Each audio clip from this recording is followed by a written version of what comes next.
How about that Vogel fellow? He seems rather obsessed with you. Would he do something like this?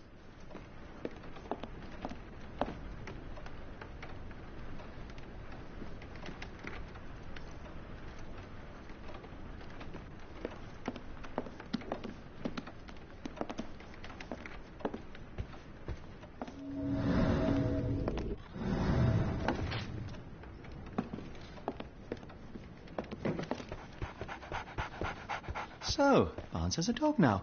Who's a good boy?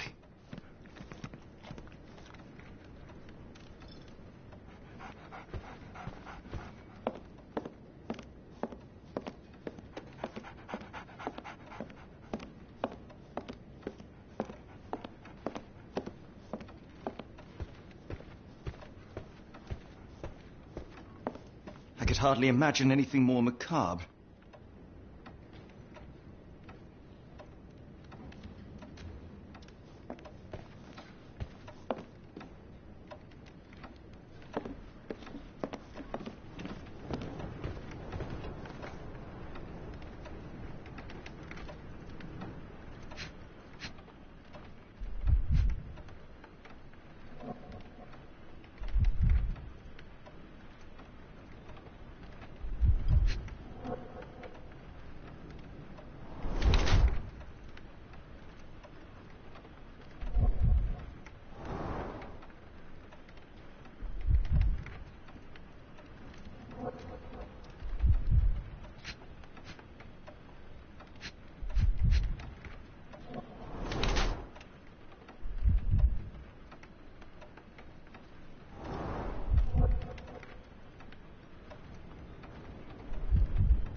Mr. Barnes, a word.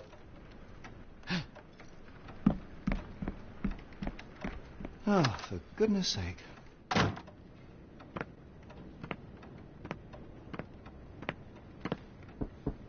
Who goes there?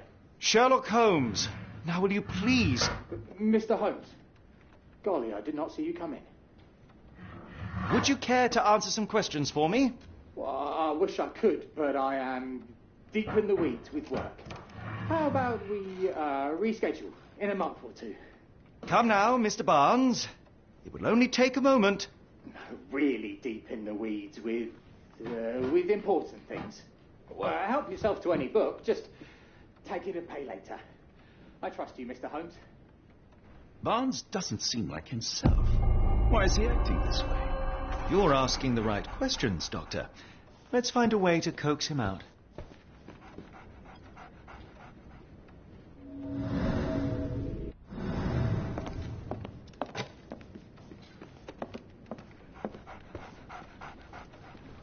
So, Barnes has a dog now. Who's a good boy? I can't hear you. Please come back later.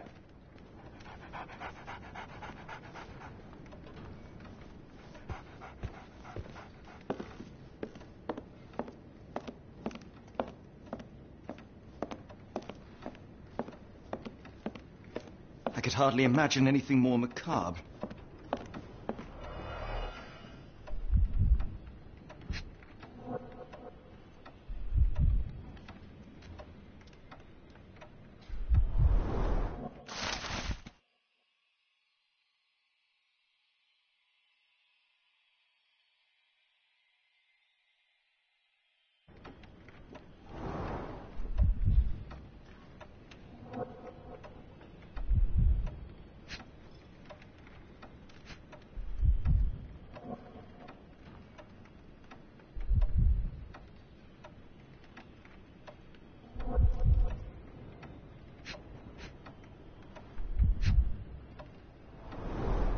Basics of cryptoanalysis, cryptography in Egypt. It appears Barnes has an interesting hobby.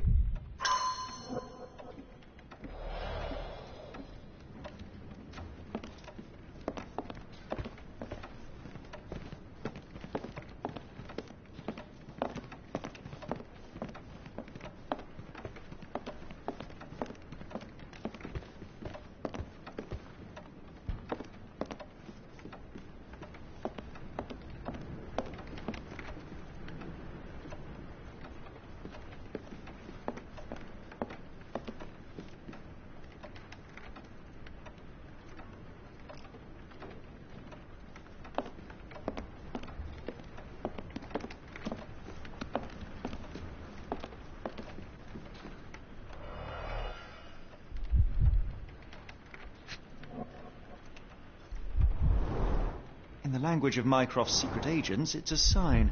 Dried flowers are replaced when the job is done. I wonder who the recipient is.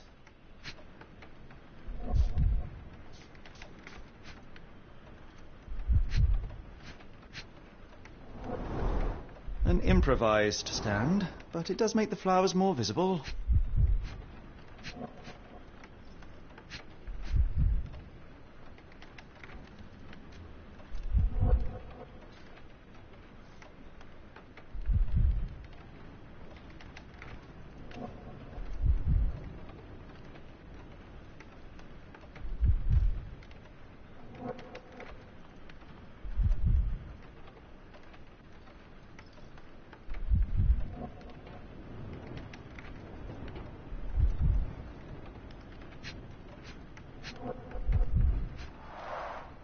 Finest view London has to offer.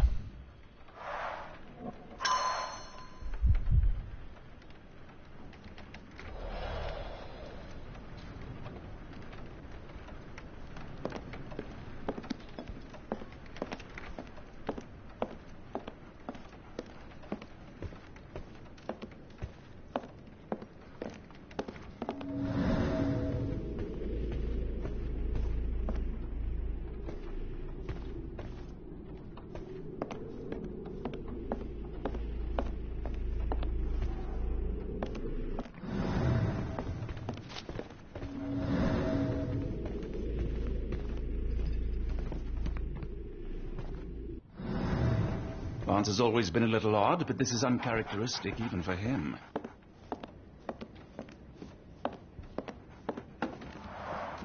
The ladder is broken, recently, judging by the freshness of the wood. The ladder is broken, recently, judging by the freshness of the wood.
Have a look at my flowers. They will not bite unless you touch their thorns. Have a look at my flowers. They will not bite unless you touch their thorns.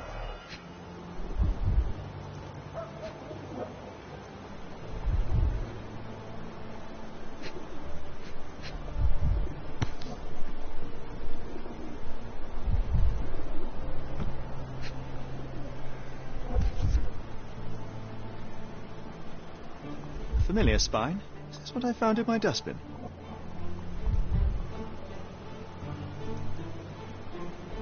The pot is damaged. The blow was severe, but softened by something.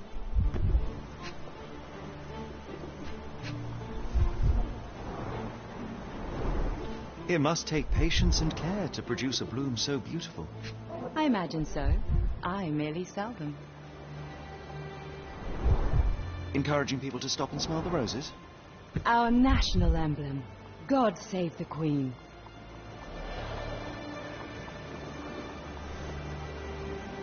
Anything tickle your fancy, Mr. Holmes?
Mrs. Fleming, you look particularly lovely today.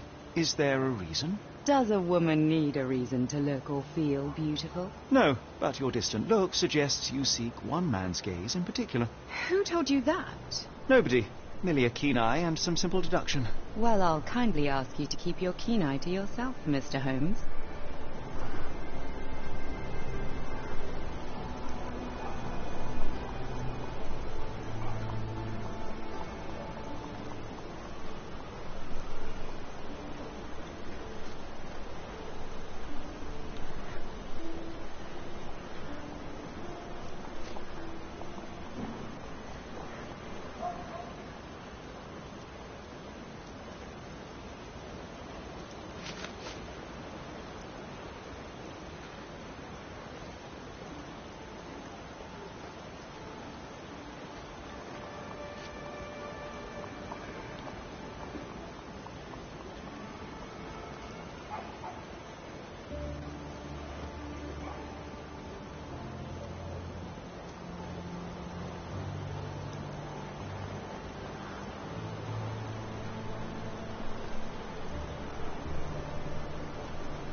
Are you sure you're asking the right person? I'm just a flower seller.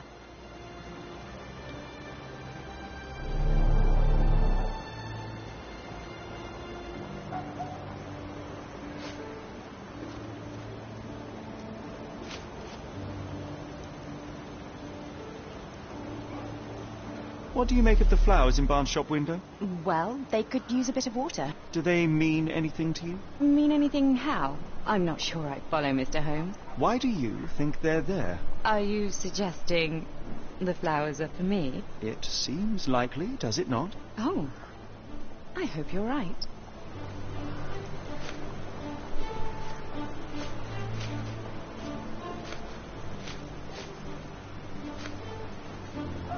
I'm afraid I can't help with that, Mr. Holmes.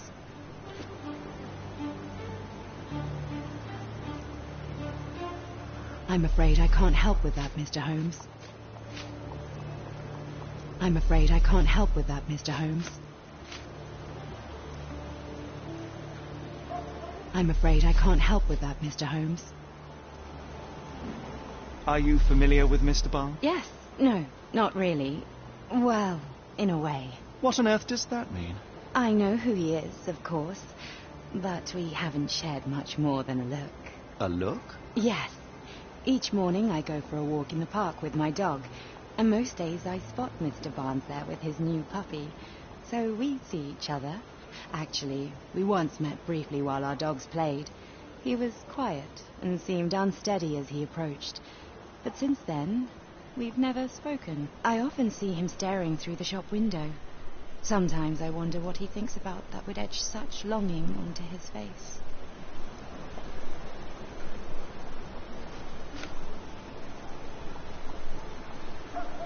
One of these things is not like the other. Come again? The cactus. Those fearsome spines can prove a devil to remove, and the sap is often toxic. And a rose thorn can give you tetanus, but we still grow them. The cactus seems comparatively harmless, though you have me thinking it must be valuable. I was under the impression that you knew its price already. Your guess is as good as mine. The first time I saw this cactus was when I came back from my break.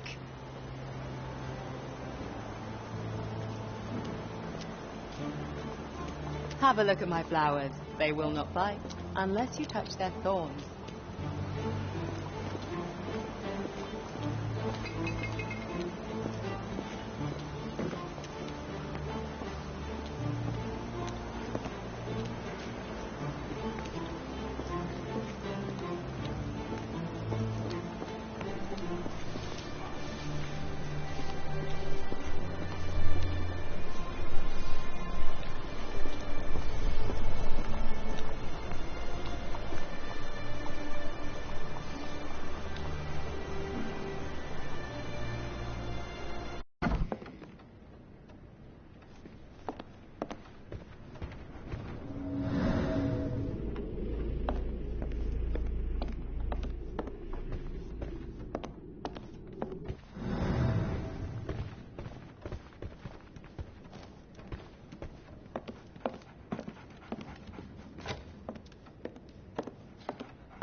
could hardly imagine anything more macabre.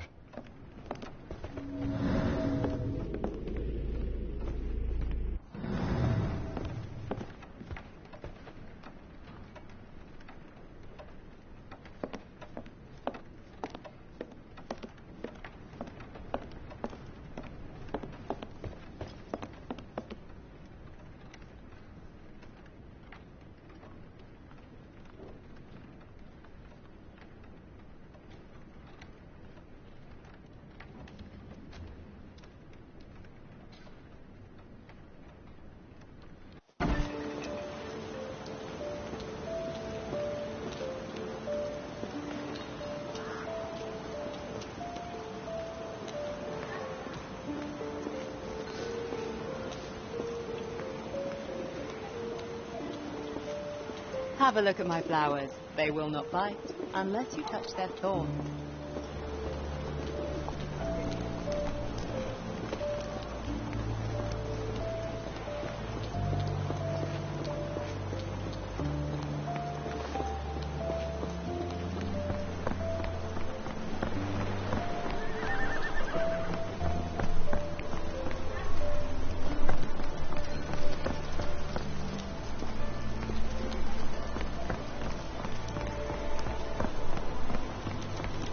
Get the Strand. Get your copy of the Strand here. I'll stand watch, just in case the strange man comes back.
I think perhaps I have been chasing shadows.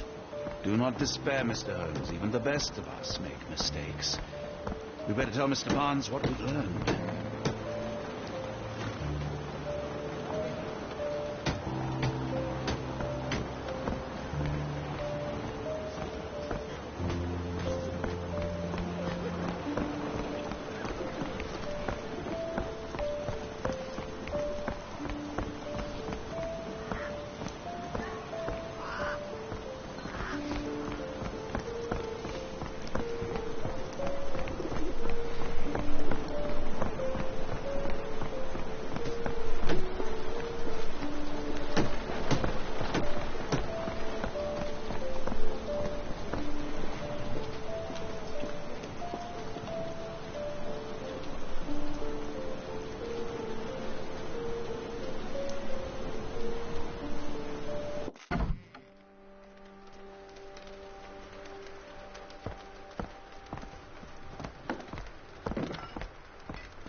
We're looking for a cactus needle in a haystack. A spine in a book stack? No, come on, Watson, think.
Get the Strand. Get your copy of the Strand here. Why don't you give me another shilling now? Because I'm sure I'll spot something else soon. No? Earlier the other day when I was delivering papers, I heard noises from your apartment. It sounded like the doctor was yelling in his sleep. My boss plays by the hour. No sense in returning early. My boss pays by the hour. No sense in returning early. Get the Strand! Get your copy of the Strand here!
Have a look at my flowers. They will not bite unless you touch their thorns.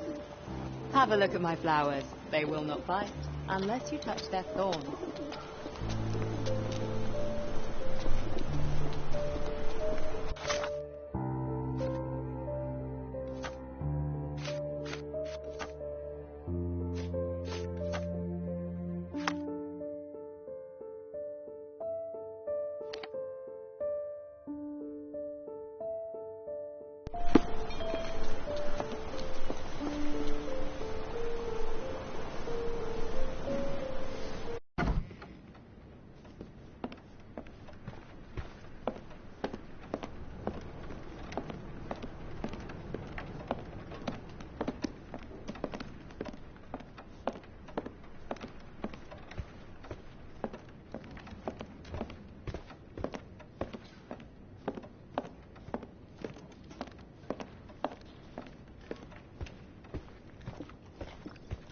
Mr. Barnes, I know what you did, and I know why you did it. I'm sorry, Mr. Holmes. I can't hear you very well from behind the door.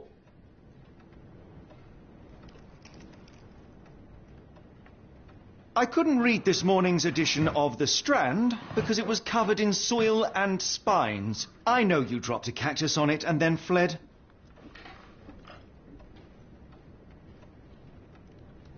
You ordered a cactus from the plant catalogue and then left it for Mrs. Fleming as a gift. You place flowers in the window to get her attention and wear high heels to appear taller and more desirable. You are her secret admirer.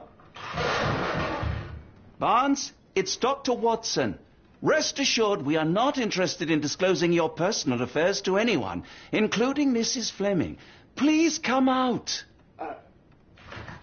All right, then.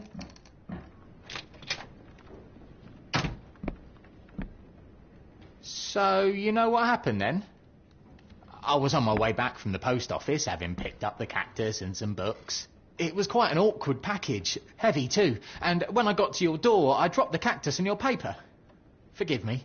I needed that paper to prove a theory and prevent a crime. Your actions were rather disruptive. Your clumsiness carrying the post is matched only by the clumsiness of your romantic gesture. Oh, it's true.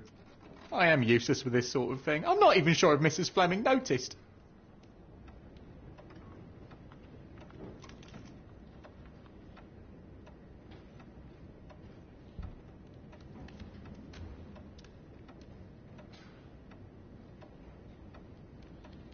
As in most things in life, truth is the answer. Cease with the abstruse signals and anonymous gifts, and simply talk to the woman. What is the worst that can happen? She rejects you, and you are freed from this endless purgatory. That... Yes, you are correct, of course.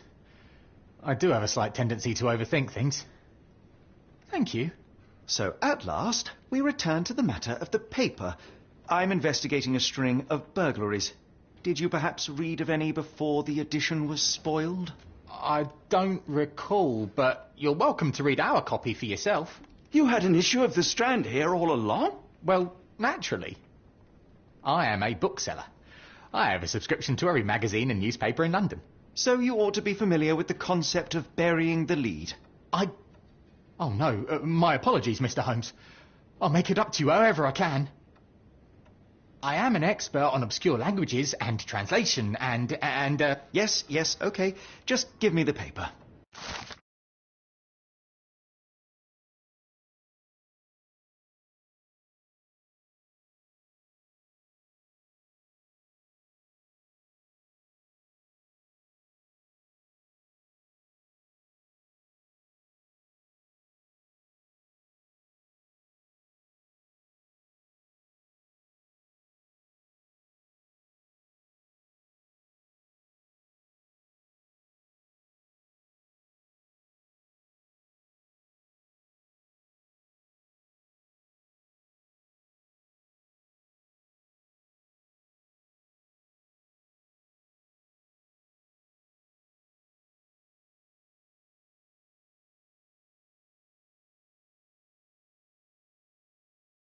Come, Dr. Watson.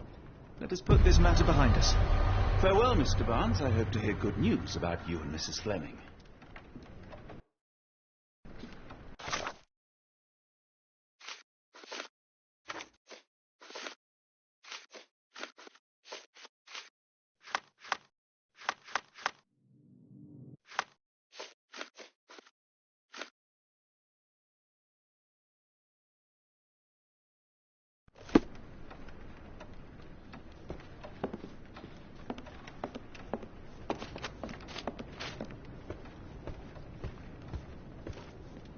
I'm sure Barnes has had enough of our meddling, Mr. Holmes. We'd best be off. let me know if there's any way I can make it up to you. Tell you what, tomorrow's edition of The Strand is on me. Okay, not just tomorrow. A whole week's worth. How does that sound? You're right, I could do more. Next time you move house, I'll be there to help. I'm great with boxes. And feel free to consult my books whenever you like. I could be an asset in one of your investigations. And feel free to consult my books whenever you like. I could be an asset in one of your investigations.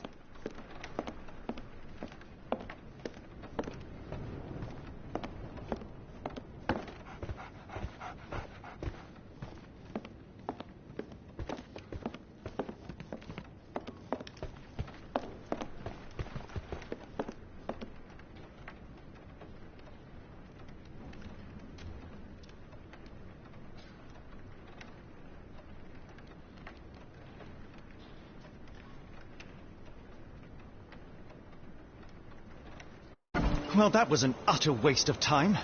An assassination did seem rather unlikely. There was supposed to be another burglary. I was certain of it. Something you wish to say, Doctor? No. Well, only that you have a remarkable faculty for deduction and pattern recognition. And that perhaps, if ill-applied... I see things that are not there. Yes. It is London. There will always be burglaries. Doesn't have to mean anything. So it seems. Forgive me. Without something to occupy my mind, I turn into an entirely different animal. Which brings us back to my news from earlier. I think I have a case for you, a real one. Truly? Indeed. Though perhaps not as thrilling as your stories from Cordona. A patient of mine, Captain Stenwick, told me that his servant disappeared. I said I knew just the man to help. What do you say? Oh, Watson. Yes, I know it's not the most tantalizing mystery, nor the story to launch my writing career. But... It's brilliant. Let's go. Oh, good. Well, his house is nearby. Come.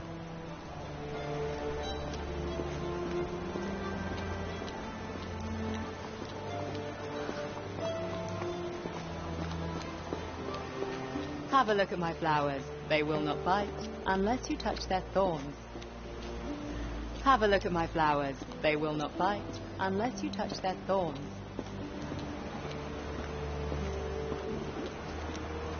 Stenwick is just down the street from Barnes's bookshop.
Not much further now.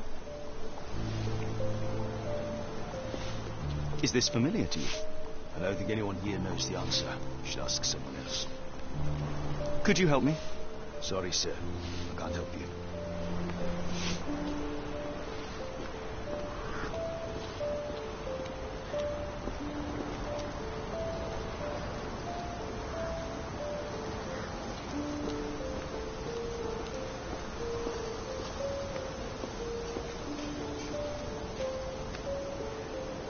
Is this lousy attitude of yours because of my altercation with Inspector Lockhart? Did he put you up to this? Sir, the inspector has nothing to do with it. I'm telling you the same thing I tell anyone seeking a missing person. Good day, gentlemen. Forgive the intrusion. Captain Stenwick, this is my colleague Sherlock Holmes, the consulting detective I told you about. At last, a professional. This useless officer refuses to do anything about Kimmy here, my missing servant. What was your name again? I shall be certain to inform your superiors. Sergeant Ruffles. And it's my superiors who made this decision, sir.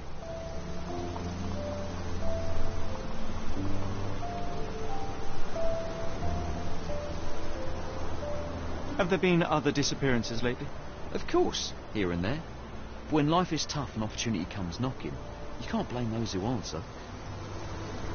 Why has the police department decided not to help? We investigate murders, thefts, fraud, arson, real crimes.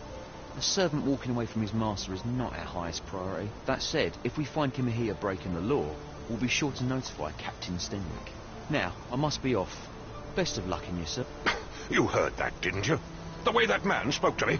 I shall need your written testimony. Then we can lodge a complaint. Captain, perhaps Mr. Holmes' time is better spent learning about your servant, so that he may begin his investigation. Ah, yes. Quite right. Fire away.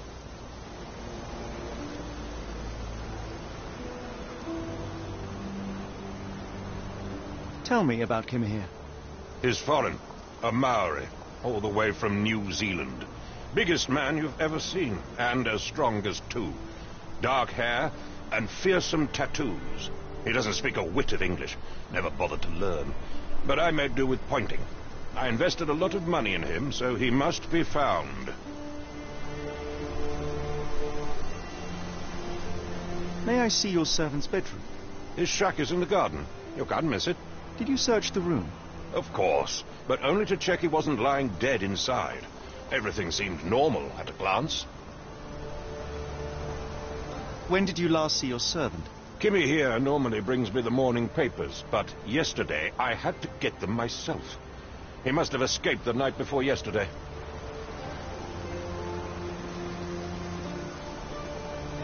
I take it this is the first time Kimahir has vanished? Undoubtedly.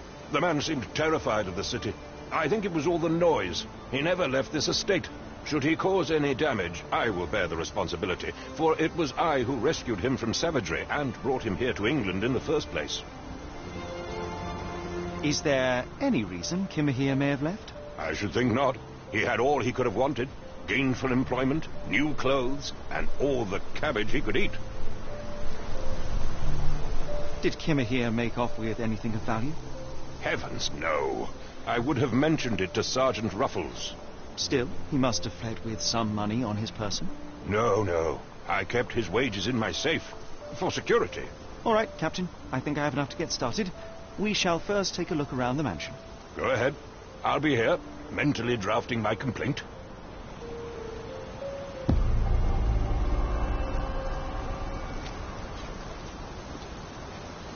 Stenwick makes his servant live in a tool shed.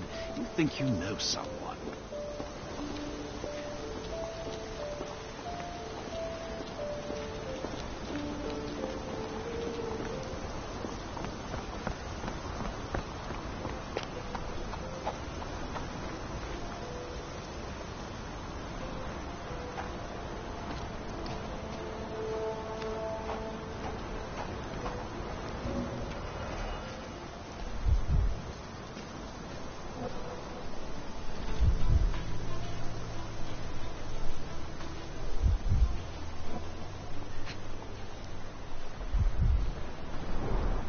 Chewing tobacco.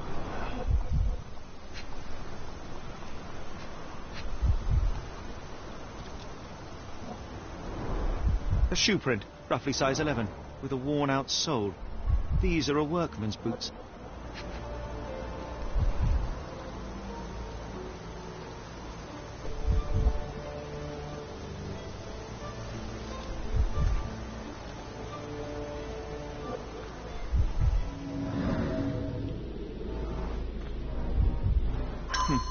Looks like a knee print.